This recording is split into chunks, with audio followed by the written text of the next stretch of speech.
Inter degree pass or fail తక్కువ వ్యవధిలో life settlement in abroad కొరకు హోటల్ మేనేజ్మెంట్ అంటే Trinity college of hotel management. Hello viewers, welcome back to our channel.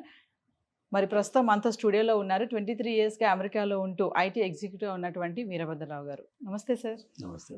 Sir, life in USA ఎలా ఉంటుంది? అంటే అక్కడ gun culture, violence చూస్తున్నాం న్యూస్లో చాలా వరకు. అంటే మీరు అక్కడే ఉంటున్నారు కాబట్టి వెల్ ఎక్స్పీరియన్స్గా ఉంటారు మీరు. సో లైఫ్ ఎలా ఉంటుంది? సేఫ్ అంటారా? అది నాన్ సేఫ్ అంటే ఏం చెప్తారు sir? There is no place on the face of earth that you can say is safe. Yes. So అది లైఫ్ ఇన్ ద యూఎస్ అనండి, లైఫ్ ఇన్ ఇండియా అనండి, ఏదైనా ఒకటే. అక్కడ ఏంటంటే సెకండ్ అమెండ్మెంట్ రైట్ అని చెప్పి ఒకటి ఉంది, constitutional right to carry guns with, of course, in some places with licence and pre training, in some places no licence, in some places open carry. వాడు ఒక AK-47 మీరు చక్కగా షోల్డర్ మీద వేసుకొని వెళ్ళొచ్చు, nobody is going to stop you. So అలాంటి country అది. And there are, some people are called gun nuts, crazy people, all sorts of things are there. మనకు కూడా ఇక్కడ కూడా ఉన్నారు, ప్రపంచం అంతా ఉన్నారు. అక్కడ ఏంటంటే మీకు బాహాటంగా కనిపిస్తుంది. అలానే మరి వాడి చేతిలో ఆ బొమ్మ ఉంది కదా, వాడి కోపం వచ్చినప్పుడో, పిచ్చి వచ్చినప్పుడో, తాగినప్పుడో, లేదంటే ఏదైనా డ్రగ్స్ చేసినప్పుడు, when he has to vent it out, the easiest way is a trigger. That's his venting.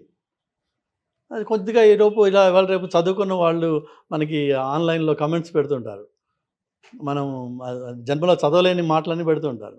That's their way of venting. అన్ఫార్చునేట్గా ఏంటంటే వాడు వెంటింగ్ చేసినప్పుడు వచ్చేది bullet, and that can kill. ఆ పరిసరాల్లో మనం ఉన్నట్టయితే అందులో మనం ఇరుక్కుపోతాం.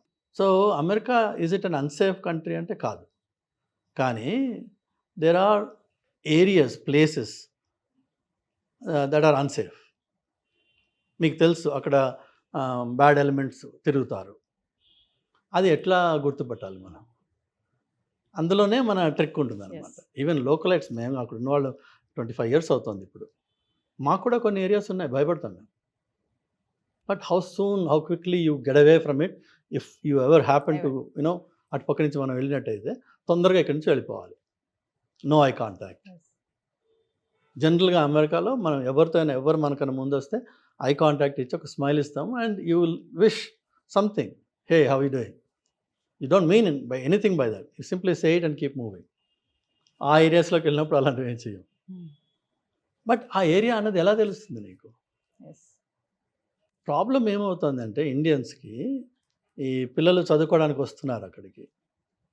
సో కాలేజెస్ దగ్గరలో ఈజీ కమ్యూట్ ఉండే ఏరియాలో ఉన్నట్టయితే కాలేజ్కి వెళ్ళచ్చు.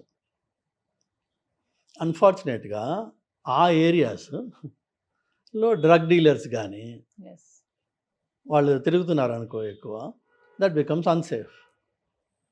మరి మన పిల్లలు కొత్తగా వచ్చినప్పుడు వీళ్ళ దగ్గర కార్లు ఉండవు, 4-5 కలిసి ఉంటారు.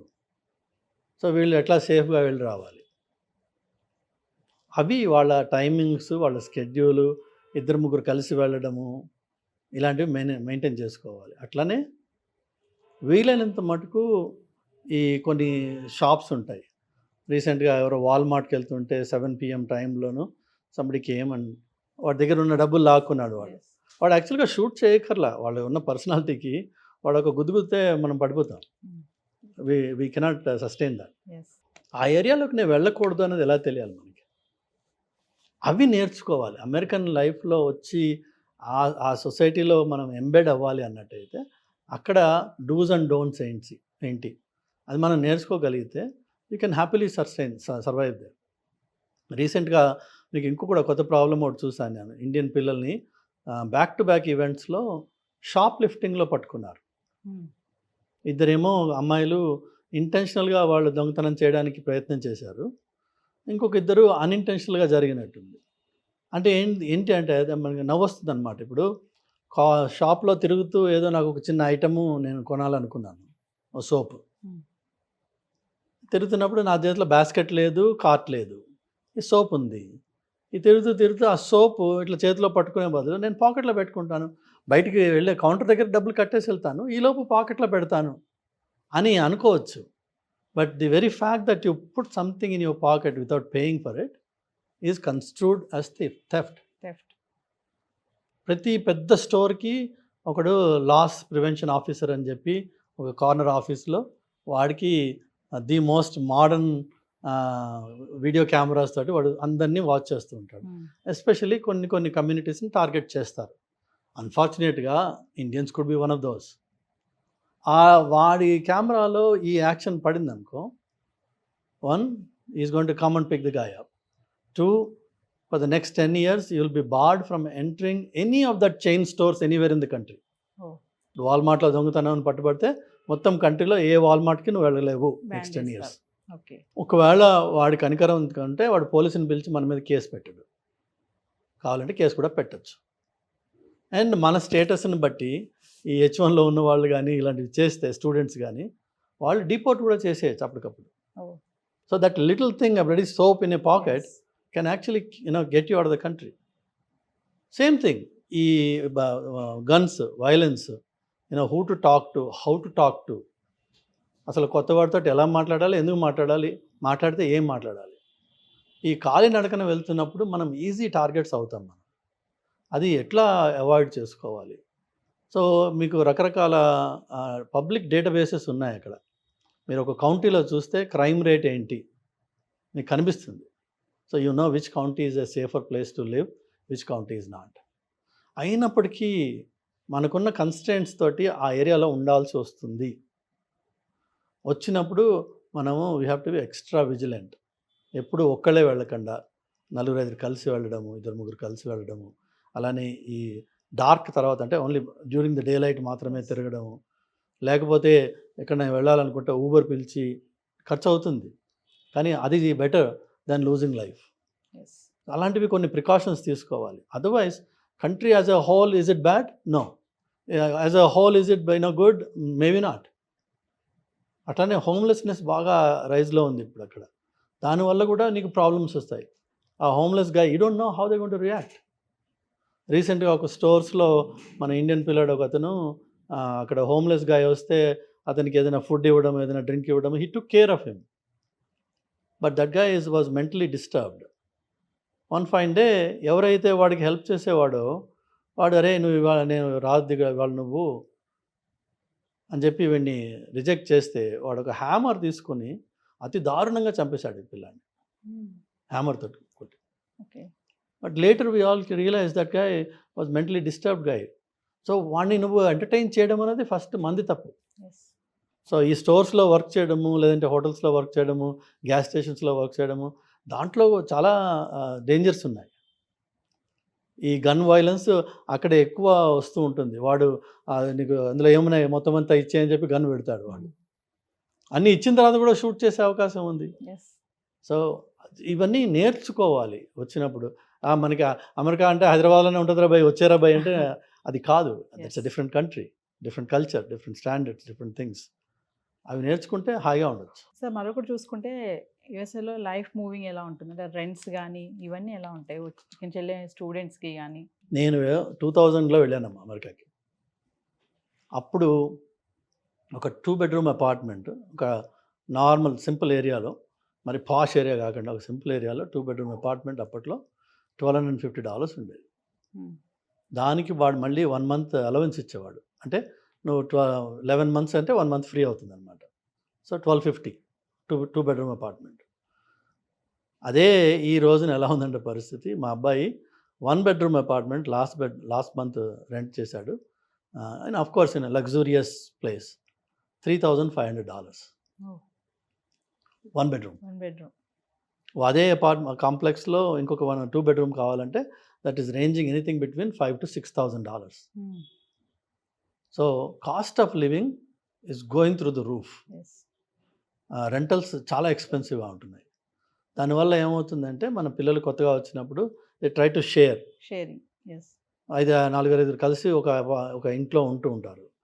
జనరల్గా ఆ ఇళ్ళు చాలా పాతవై ఉంటాయి, అంటే 70-80 ఏళ్ళు 60 ఏళ్ళు పైన ఉండి ఉంటాయి. ఆ ఇళ్లలో యాక్చువల్గా ఉండడం అనేది చాలా డేంజరస్. అక్కడ మోల్డ్ అని చెప్పి అక్రూ అవుతూ ఉంటుంది. ఆ మోల్డ్ని ఒకసారి మనం పీల్చామంటే it goes and sits in your lungs. It's a killer. కానీ వాటినే మనం ఎఫర్ట్ చేయగలం. సో ఇవి దాంట్లో support వెళ్ళి అవుతాయి. ఉంటున్నారు. అట్లానే ఏదైనా నీళ్ళు వచ్చినా చేసినా అవి ఫ్లడ్ అవుతాయి, అవి టాయిలెట్స్ స్టక్ అయిపోతూ ఉంటాయి. చాలా అన్క్లీన్ అన్హెల్దీ ఎన్వైర్న్మెంట్. కానీ అది కాలేజెస్ దగ్గరే ఉందనుకో, బికాజ్ కాలేజెస్ చుట్టుపక్కల ఫ్యామిలీస్ ఉండడానికి ప్రిఫర్ చేయరు. ఓకే. అక్కడ నాయిస్ ఎక్కువ ఉంటుంది, పిల్లలు ఉంటారు, డ్రింక్స్ ఉంటాయి, నైట్ లైఫ్ ఉంటుంది అని they stay away from the college campuses. So ఆ కాలేజ్ దగ్గర ఉండేవి ఏంటి, ఇలాంటి unhealthy unclean places. Yes. So దానివల్ల ప్రాబ్లమ్స్ వస్తాయి. So what is the remedy to that? Problems ఉన్నాయి, రెమెడీ ఏంటి? నేను జనరల్గా చెప్పేది ఏంటంటే, ఏ కాలేజ్లో నువ్వు అడ్మిషన్ తీసుకుంటావో ఆ కాలేజ్ డామిటరీలో ఉండు, హాస్టల్స్లో. నీకు వాడు ప్రీ కోట్ చేస్తాడు నీకు ఎవ్రీ 6 monthsకా 1 yearకా ఎంత అవుతుంది, $18,000 $20,000, and then on top of it your fee. Come to US only if you can afford that. అంతేగాని ఒక 6 months ఫీజు $10,000 ఉంది, అది నేను కట్టేసి అక్కడికి వచ్చి దెన్ నేను ఏదో పని చేసుకుని ఏదో చేసుకుని ఎట్లాగో ఆ ఎట్లాగో అన్న దాంట్లోనే ఈ కష్టాలన్నీ వస్తుంటాయి. So finally life in US అంటే సేఫ్ అని చెప్తున్నారు, అటు సేఫ్ కాదని చెప్తున్నారు. అంటే కొంచెం అన్ని తెలుసుకొని వెళ్ళాలి అక్కడికి. So life in USA on one side safety part, ఇవి తెలుసుకుని వెళ్ళాలి, అది కేర్ఫుల్గా ఉండాలి. Life in USA is actually extremely methodical, extremely process oriented. నీకు 3 గంటల 5 నిమిషాలకి మీ అబ్బాయి ఇంటికి రాలేదు స్కూల్ నుంచి అంటే 3 గంటల 7 నిమిషాలకి you can call the school and tell you what happened. అంత ఇదిగా ఉంటుంది. అంటే వాళ్ళ బస్సు ఆ స్పాట్లో ఏ నిమిషానికి దిగాలి, అది 2 minutes here or there, but they will show up. అట్లానే పిల్లలు స్కూల్కి వెళ్ళకపోతే పబ్లిక్ స్కూల్స్లో 9 o'clockకి వాటి క్లాస్ అనుకుందాం, కట్ ఆఫ్ టైం 9:05కి మనకి కాల్ రావాలి if the kid did not show up. చాలా మెథాడికల్గా ఉంటుంది. సో ఈవెన్ పెళ్ళాలకు కానీ మొగుళ్ళకి కానీ ఎవరన్నా బయటకు వెళ్ళినప్పుడు ఆఫీస్ నుంచి నేను బయలుదేరానని చెప్పాడు అనుకో, 35 minutes ఈ షుడ్ బి హోమ్.